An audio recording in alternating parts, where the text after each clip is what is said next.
quite fortunate enough to be joined by WBO Asian Pacific champion, none other than Ian Lewison. What's happening, Ian? Ian's doing good. It's a nice sunny day here today. We're doing good, man. That's what I mean.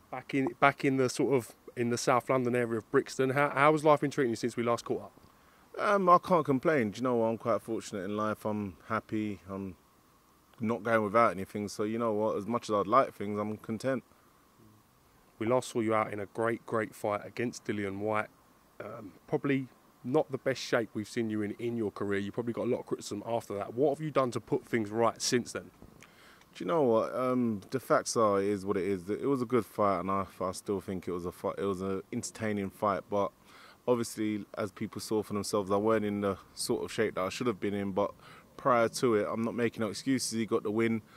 I was riddled with injuries, so I weren't able to do the training that was needed beforehand, and it's just what it was. Now, we've just recently seen announced that you will be going out to Estonia to challenge Robert Helenius for the WBC international title. How excited are you to go out and get this opportunity? No, I'm definitely well excited because it's an opportunity that presented itself when it weren't there. It was like you're sitting there thinking, what's your next move? You're planning and making steps towards the move. Then something like this presents itself. So it's definitely something to look forward to. Now, Robert Helenius will be familiar to the BoxNation viewers. We've had quite a few of his fights on the channel, notably when he fought Derek Chisora as well. Have you watched that fight, and is there anything you sort of take away from that experience?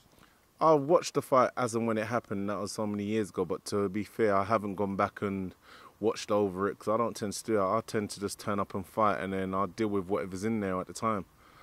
I'll try and adapt during the fight.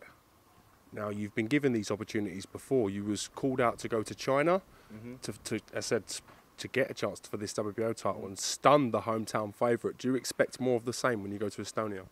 No, but to be fair, do you know what? I'm not just about to take a fight if I believe that. I'm not just going to take a fight and turn up and fight and hope to win it. I'm going there with the intention to win. It's not the opportunity that I'm not just going there thinking, yeah, it's an opportunity to make money and potentially have another fight. I'm not in it for that. I'm in it to win. So if I take the fight, that's because I'm under the belief that I can win it. What has trainer Don Charles said to you for this fight? Is there anything tactically you guys have been working on? Yeah, hit him and don't get hit. Have you got any worries about going out to Estonia? And if it was to go to points, have you got any concerns there? No, do you know what? I don't tend to think about it. I just tend to think on what my game plan is and what my strategy will be towards it and how and what I intend to do. And do you know what? I went away to China, I had a good reception. I went to Scotland to fight Dylan, I had a good reception. So, do you know what? I'm not even taking them things into account because every time I've been away and fought and I've been the away fight, I've always had a good reception. So I'm believing, going by that, I still believe that this is going to be a good reception for me here. You're coming into the peak of your powers as a heavyweight now. Everybody said you've had a lot of potential, maybe more potential than some of the heavyweights on the scene. Is now the time we see Ian Lewison deliver on this potential? Well, boy, I'm going to have to now because if I don't, I'll be the story of the nearly man that never did. So, you know, it's an opportunity that I'm going to have to take it now and seize now. Where do you see yourself? Where do you think you slot in the landscape of the heavyweight division domestically? We've got some great fighters here in the UK. Where do you think you fit in amongst that, Ian? Do you know what? I'm in my own mind, I'm up there with the best of them. But do you know what? I'm not claiming to be the best. I'm just claiming that I'm the man who's willing to fight the best. And let the crowd and let the public judge for themselves and put me where they think I should be. But I'm the man that's willing to fight the man.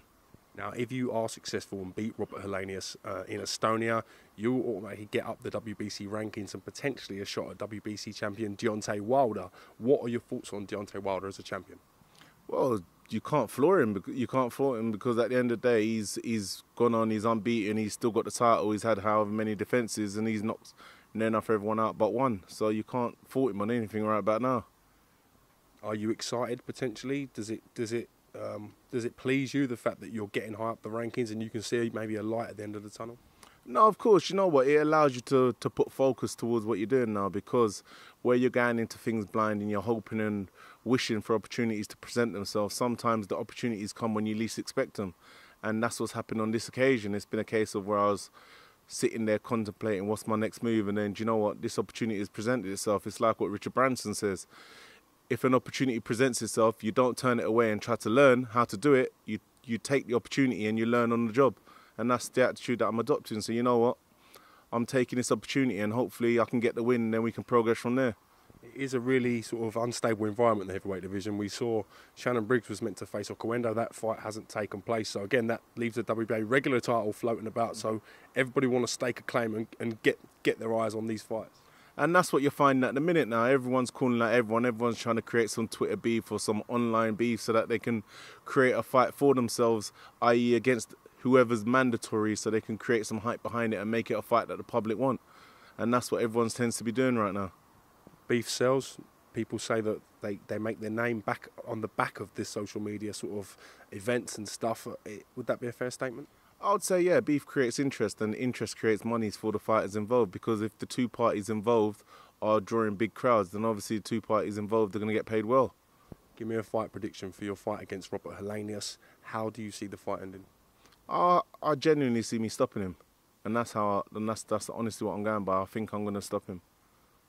We expect a great contest. Ian Lewison, thank you very much. Great to get you on the show, champ, and we look forward to catching you up again real soon. Thank you. Thank you, James.